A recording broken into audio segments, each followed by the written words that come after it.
Som Danmarks næststørste by har Aarhus, ligesom så mange andre byer, brugt både tid og ressourcer på at skabe et positivt image. Men som alle nok ved, har byen også skyggesider, og dele af bylivet virker nærmest usynligt. Vi har derfor sat os for at dokumentere de hjemløses misbrugsmiljøer og betydningen af værestedernes eksistens, for at sætte fokus på det usynlige Aarhus. Først og fremmest, hvor mange hjemløse tror du så, der er i Aarhus? 50-100 stykker. 200. 200? Ja, sådan umiddelbart. Ja. Et gæt. 100. Jeg vil skyde på 100. 100. Hvis vi tæller dig, der i 2011 betalte 588. Okay. Ja, det er overraskende, synes jeg. Nej, det er jo mange. Så det er jo hver enkelt skæbne, kan man sige. Og det er jo 588, som er alt for mange. Hvad er din reaktion, når du ser en hjemløs? Jamen altså, det er jo meget... Ja, det er sådan lidt ambivalent. Fordi jeg synes, man har så mange muligheder i Danmark. Så man burde i og for sig godt kunne finde en løsning uden at ende som hjemløs. Så til dels så tror jeg, at det bunder ud i dårlige beslutninger på et tidspunkt i ens liv. Men selvfølgelig synes jeg, det er synd, og jeg har selvfølgelig sympati for deres situation. De hygger sig. Nogle gange så er det godt ligne lidt, at for eksempel hvis de ser tre af dem, de er sammen, så snakker de. Der kan det meget vel for mig lige noget, der hygger sig sammen med hinanden. Ja. Altså jeg ved ikke, jeg møder dem ikke, eller så lægger jeg ikke mærke til dem, medmindre de står med deres hus forbi. Og jeg var helt ærlig, jeg vil være lidt træt af det, fordi jeg har købt hus forbi et par gange, men nu er det altså hellere end at give dem penge, vil jeg hellere så gå ned og være frivillig et sted, hvor man kunne sørge for, at det var mad, de fik, og ikke, altså mange af dem har jo en eller anden form for last. Ja. Og så man ved, at pengene ikke bliver brugt til det. Her på Aarhus Havn ligger værestedet Hus Forbi, der er et sted for socialt udsatte. I dag skal vi ind og snakke med nogle af de ansatte, og også nogle af brugerne af stedet, for at se, hvad brugerne egentlig får ud af at være her, og ikke mindst, hvad de har adgang til. Så lad os prøve at gå ind. Det her det er værestedet. Der er lokummer her. Man kan også få et bad her, hvis man vil. Det kan man hver dag. Her der kan folk komme og hente gratis sprøjter og kanyler og sådan noget. Det er låst inde herinde, men så kommer man bare ned, og så spørger man en af medarbejderne her, og så kan folk komme ind og få hentet alt det, de har brug for. Så. Men man kan fikse her på stedet? Nej, det må man ikke. Men de udleverer rent værktøj, kalder man det. Men de udleverer rene sprøjter og kanyler her, så der ikke er smittefare, og sådan, så folk ikke bliver smittet. Så der er sådan et rygerum herinde, hvor man kan sidde og ryge, og folk de må gerne drikke øl, og det må man i hele huset, må man drikke øl. Det er i orden at drikke. Ja, det er sådan lidt usædvanligt for det her sted, vil jeg sige. Men de må ikke drikke stærk spiritus hernede, og hvis folk de opfører sig for åndssvagt, så bliver de smidt ud. Så. Hvor længe har du egentlig arbejdet med de socialt udsatte? Siden i januar Jo. 2007. Hold da op. Det var også længe. Ja. Hvordan kan det være, du kommer til det, eller hvad siger du? Jamen, jeg var i praktik dengang, jeg læste på pædagogseminaret. Der var jeg i praktik med særligt socialt udsatte ved Kirkens Korshær. Ja. Og så fandt jeg ud af, at det var meningsfyldt arbejde. Og jeg har meget at byde ind med, både som pædagog og med også min anden livserfaring. Okay. Og så fandt jeg ud af, at det jeg kan, og det jeg ved om livet, ikke? Det kan jeg jo bruge til at hjælpe nogle andre, som har brug for. Vi er ankommet her sammen med værstedet i deres blå bus til et tilbud, de giver til brugerne på værstedet, hvor de kan få noget musikundervisning og prøve at spille noget band sammen. Lad os gå ind og se på det.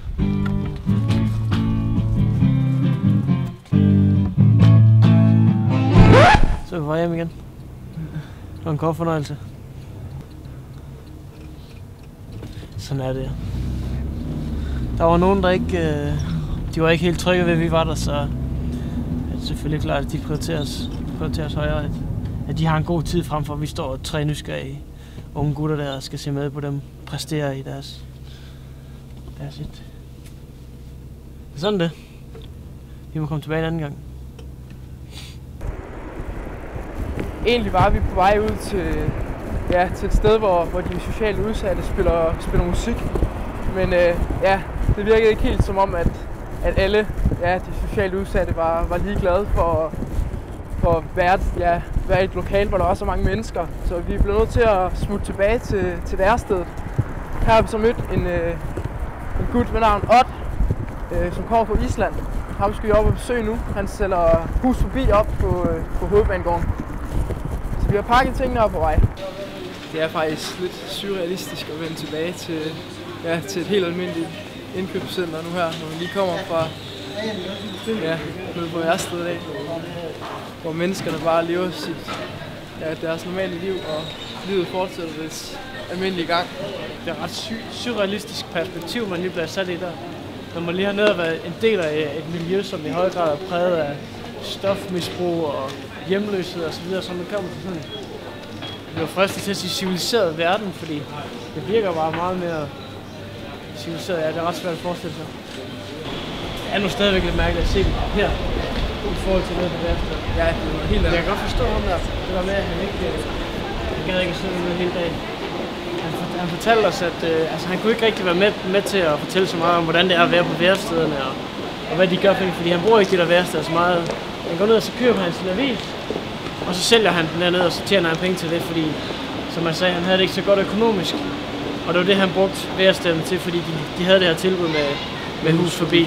Det er også sjovt, de kalder det et arbejde, altså at de har vagter, hvor de må sælge avisen på den plads. Ja, det er jo klart. Ja, det er jo nytter ikke noget, der står to og konkurrerer med hinanden. Det er stadig lidt vildt. Ja, det er organiseret. Jeg vil ikke kalde det et arbejde. Ved du ikke? Du får da penge på det. Jo, det er sgu rigtigt. Hvad skal vi tage? Ja. Vi skal lige revidere nogle af de spørgsmål, vi har skrevet. Fordi det går op for os, at mange af brugerne nede på værestedet virkelig ikke er hjemløse, som vi troede, de var. Men mestendels er socialt udsatte. Man kan bare sige, at vi er jo generelt bare blevet klogere. Altså. Ja, i virkeligheden så vi troede vel, at væresteder og herberg var lidt det samme. Ja, fuldstændig. Men har så fundet ud af, at værestederne det er et tilbud til de socialt udsatte om at forsøge på at få dem ind i et ordentligt socialt miljø. Ja, man kan sige, det handler på ingen måde om at være hjemløs. Nej, det handler ikke om at have et sted at bo. Nej, der er jo masser, der kommer dernede bare for at have en social omgang. Det var også lidt, det var også lidt det, der undrede mig. Altså, så var det til, at jeg havde 100 brugere i dagen. Det var meget normalt. 100 forskellige, det var sindssygt. På det ene sted, vi har været på. Vi er på vej ned til Odd nu, som vi har mødt inde på værestedet. Han er islænding, og han sælger avisen Hus Forbi. Og som man nok kan se, så er der ret mange mennesker. Jeg synes egentlig også, det fungerer meget godt, det der avissystem, de har med, at de kan gå ned på Hus Forbis værsted dernede og købe deres avis billigere, end de sælger den til oppe i Bruuns Galleri. På den måde kan man også sige, at Hus Forbi er sikker på, at de ligesom får deres betaling for aviserne. Ja, man kan sige, at dem, som køber avisen, de er også 100% sikre på, at overskuddet for det her avis, det går 100% til sælgerne af avisen. Det er måske også derfor, man ser, at mange af køberne, de egentlig betaler overpris for avisen, for simpelthen at støtte sælgerne, fordi de ved, at hele overskuddet går til den person, de står og ser. Man kan sige, at Hus Forbi, de gør også en del for sælgerne, at komme i gang ved at give de her 5 gratis aviser til sælgerne, så de kan ligesom få lavet en startkapital. For solgt dem, og så kan vi gå ned og købe nye aviser, og så er de ligesom i gang med at være sælger. Og ja, det er jo netop sådan et system, der kan være til stor hjælp for folk i Odds situation. Jo. Låner det. Det er meget usædvanligt, for eksempel dernede, og det er gratis. Ja, det er jo forventeligt. Ja. Altså mange steder, så er forvejen gratis, ikke? Altså et stykke kaffe og måske også og simpelthen tror jeg ikke. Oppe i den anden eller Jægerskab, lige oppe ved Nørrelag, ikke? Ja. Det er så blåkost med et værested. Og det kan du få en rigtig og det er mad, som de laver på stedet. Okay. 25 kroner, ikke? Hvorfor spiser du ikke bare nede ved værstedet, nede ved der hvor vi var nede før? Jo, men hvis det er gratis? Jo, men det gør jeg, altså. Men jeg laver også min egen mad. Nå, okay. Du har en lejlighed så? Nej, ja, bare hvis jeg handler. Jeg har faktisk fået et tilbud nu. Okay. På sms'en, som jeg skal kigge på, når jeg kommer hjem. Hvad er det? Nej, jeg bor på Østervang. Det er sådan et forsvarshjem. Ja, okay. I Tranbjerg. Tranbjerg, okay. Der findes mange socialt udsatte her i Aarhus. Et eksempel på det var Odd. Men for at få belyst nogle flere af problematikkerne omkring de socialt udsatte, så har vi også et interview med Navid nede fra værstedet. Jeg mistede min lejlighed 1,5 år siden. 1,5 år siden? Så du har ikke haft et sted at bo i 1,5 år? Ja, jeg har et sted at sove. Ja, men det er ikke dit hjem. Nej. Når man betaler 4.000 for en bolig, 4.500, så man får boligstøtte. Ja, okay. Jeg får ikke nogen boligstøtte. For eksempel, jeg har en kontaktperson, og de syge fra, hvis jeg skal op til hospitalet, hvis jeg skal til genoptræning, så de kører mig gratis enten, eller kalder det taxi. Okay. Så det er en hjælp også. Men jeg har ikke så meget penge til at leve for i Vest. Okay. Hvis jeg skal over og drikke bajer, eller kigge efter flotte damer, så jeg har ikke nogen penge til det. Hvor mange penge har du så til dig selv om måneden, cirka? Ved du noget med? Efter jeg har betalt alt, hvad jeg skulle, jeg har 1.500 kroner. 1.500 kroner? 15, ja. 15. Og så tjener du lidt på avisen også? Ja. Er det så ekstra? Udover 1.500? Ja, og nogle mennesker er flink. Ja, det giver 5 kroner ekstra. Jo. Okay. Ja, det får du selvfølgelig godt. Hvad betyder sådan et værested her så for dig? Sådan et værested her? Det er et sted, hvor når jeg er træt af at være der, hvor jeg er. Så jeg kan komme herned, og jeg møder altid folk, der vil gerne spille kejler med mig. Ja. Billard. Ja. Det. Så det bruger du hygger dig med hernede, det er mere socialt? Ja. Og så også mad og så. Jeg spiller lidt, spiser lidt med, kurer min avis og rutter selv. Ja, okay. Det her det er Anders. Han er 38 år gammel. Han er bruger af værestedet og til dagligt der sælger han hus forbi. Anders han er tidligere stofmisbruger. Som 15-årig der begyndte han at ryge hash, og i en alder af 22 der havde det misbrug udviklet sig til et regulært heroinmisbrug. I dag der er han på afvænning. Han tager metadon 2 gange om dagen og har indvilget i at give os en rundvisning i misbrugsmiljøet i Aarhus. Ja, det var egentlig bare for sjov. Jeg tog afsted, da jeg var 19. Der boede jeg sådan 3 måneder på gaden i Frankrig, og så da jeg kom hjem, der røg jeg i hårde stoffer, og så endte jeg sådan rigtig på gaden, og så røg jeg i fængsel og ind og ud og så videre. Og så kom jeg i behandling for nogle år siden og over i Herning, og faldt lige efter 3 år, og så kom jeg. Men altså, da jeg faldt lige, der var jeg færdig med, og der kunne jeg ikke lide at lave kriminalitet mere. Det hele det var sådan hang mig ud af halsen. Så jeg var sådan begyndt at lave noget andet i stedet for at stjæle og sådan nogle ting, fordi jeg blev nødt til at stjæle for at skaffe penge til de her stoffer, som jeg tog. Og så valgte jeg at begynde at tigge i stedet for, fordi jeg tænkte, så gjorde der ikke nogen fortræd i hvert fald. Så det gjorde jeg en tid, men det var også ulovligt, og jeg blev anholdt af politiet 3 gange. Og så begyndte jeg så sådan at tage ud af byen og tigge andre steder, og begyndte at komme længere og længere herover mod Aarhus, og fandt ud af, at der var hus forbi, at der var det blad der, man kunne sælge, og fandt ud af, at jeg faktisk kunne leve helt legalt, uden at være kriminel. Så derfor tog jeg herover. Hernede der kan man komme ned hver dag og få mad. Der er åbent fra 8:30 til 1 for brug af stedet. Og så er der åbent fra 1 til 15, hvor man kun kan komme ind og købe aviser. Altså man kan også komme ind og købe aviser sådan hele dagen. Men 3 der lukker det helt hernede. Så det er et rigtig godt sted det her. Man kan få et bad hernede, der er bademuligheder, og der er vaskemuligheder, så når man bor på gaden, så kan man få vasket hernede og komme i bad hver dag og sådan noget. Og det benyttede jeg mig rigtig meget af det, ikke, da jeg boede på gaden. Så.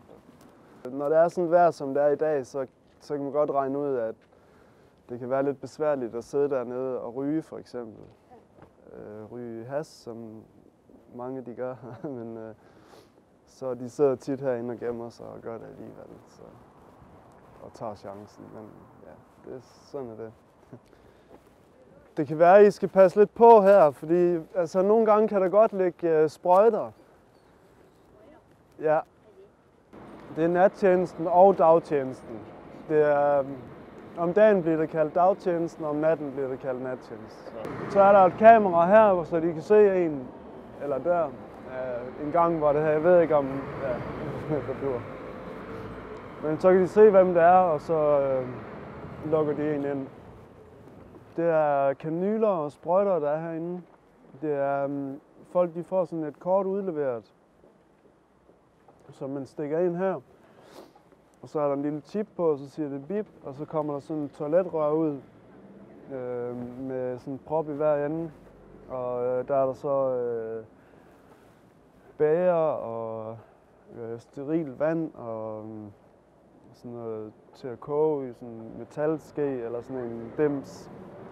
Og så er der sprøjte og kanyle og vat og citronsyre. Så der er alt det der i, de skal bruge. Og så kan de så smide det ud her bagefter. Men jeg har aldrig hørt, at der har været noget i. Sådan, den lyder altid tom. Jeg tror aldrig, der bliver smidt noget der i. Heroin, det koster... Det kommer an på, hvor stærkt det er, men altså normalt så plejer det at koste 600 for et gram. 600 kroner? Ja, for et gram dårlig heroin. Dårlig? Ja. Jeg har fået heroin, der kostede 2500 for et gram. Men så var det altså også 86% rent eller sådan noget. Det kan man slet ikke få mere. Altså det finder man ingen steder mere. Flere gange var vi ude på turen, hvor du var og fortalte om nogle steder, der sagde du, om der har du kun lige været 1 gang, der har du kun lige været 2 gange. Men alligevel, hvis du har sådan boet på gaden i mange år, har du så sådan sovet på gaden? Ja, jeg har sovet, jeg har brugt en bænk nede på Tandkronen. Ja. På den bænk der inde under det halvtag der sov jeg. Fordi min sovepose, den kunne klare alt, altså alt undtagen vand. Ja. Så jeg skulle bare finde et sted, hvor der var læge for regn, så kunne det ellers storme ind på mig. Altså, jeg lå tit og sov til 8:30 om morgenen i min sovepose, ja. Hvor der så stod folk og ventede på bussen og sådan noget, imens jeg bare lå og sov. Jeg var ligeglad, altså. Jeg var bare, jo flere mennesker der var, jo mere tryg var jeg. Okay, fordi så kunne der ikke ske noget. Fordi så kan der ikke ske noget, så kan der ikke lige pludselig komme nogen sådan overfald eller sådan noget. Det var derfor, jeg sov så åbenlyst. Og det var også derfor, jeg sov lige præcis der. Det var fordi, at der var altid buschauffør over i skuret, så... Fordi der sad jo altid en og ventede på, at den næste kom, så de kunne skifte. Eller sad altid to eller sådan noget, som... Så du var i sikkerhed? Ja, så det var sikkerhed, jo, at jeg bare kunne råbe. Så kunne jeg bare råbe hjælp, så ville de fange det med det samme derovre. Hvis jeg ser en hus forbi, så vil jeg opføre sig grimt og svine kunderne til eller et eller andet, så melder jeg ham lige på stedet, og så bliver han fyret. Eller får en karantæne. Har I sådan et personalekort eller et eller andet til, I kan købe de der aviser, eller kan alle gå ned? Nej, vi har sådan et kort. Er det? Nå, det er rigtigt. Det står, der skal have synd i det før. Ja. Der er mange, der ikke kigger, om man har ID på. Altså. Ja, det er og der er mange, der laver falsk ID.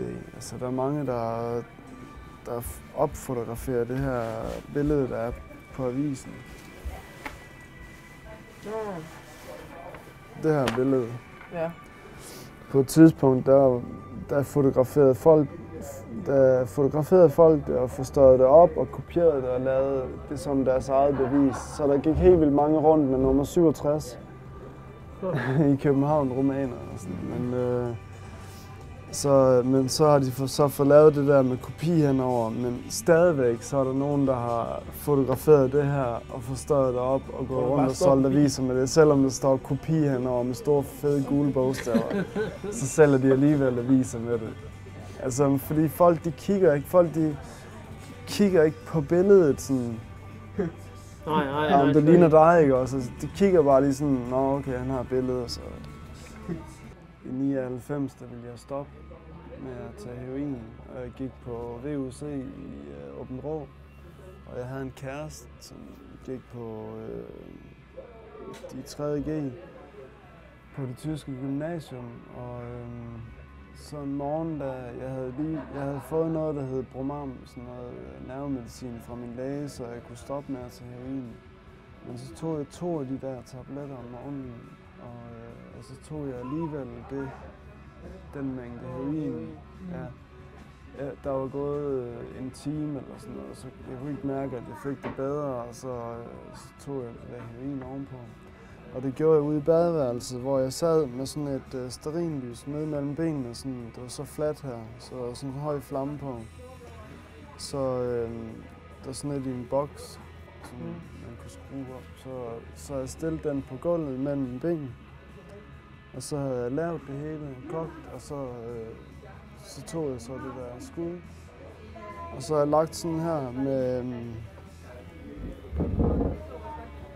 med det her. Det her har jeg lagt med hen over stearinlyset. Uden du kunne mærke det? Jeg vågnede op, og da jeg vågnede op, der var det helt forkoldet inde i midten. Herinde i midten, der er sådan en plet herinde i midten, det var helt kulsort, og så var det forkoldet. Altså det var kul, og rundt om, der var der sådan nogle høje hvide vabler hele vejen rundt. Hvis man ser mit ben forfra her, så kan man godt se, at det går sådan ind her, fordi at kødet bliver brændt helt væk. Du kan mærke nogle af scenerne herinde sådan. Det kunne ikke mærke eller hvad? Overhovedet ikke. Jeg vågnede bare op med et sæt, og så var der blod, og så lige pludselig så kiggede jeg ned på mit ben, og så jeg bare det der. Og det så helt vanvittigt ud. Altså, da jeg kom op til lægen, så punkterede han vablerne. Og så begyndte han at sidde med en skalpel sådan, på det der. Ja. Og det var ligesom, du ved, I ved godt, hvis et stykke franskbrød er blevet ristet for meget. Og man lige skraber det der sort af. Sådan. Sådan lød det, da han skrabede på det der kul. Nøjagtigt, lige sådan. Men det gjorde ikke ondt. Mine smerter var fuldstændig væk, fordi nerverne var brændt. Alle nerverne var brændt af. Har du føling dernede i dag? Nej, altså jeg har ikke føling på selve arret har jeg ikke føling, men det var heldigt, der ikke skete mere, altså. Ja. Hold da. Ja. Nå ja.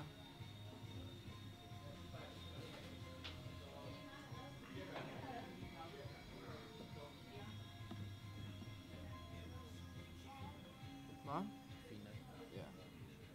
Er det hårdt?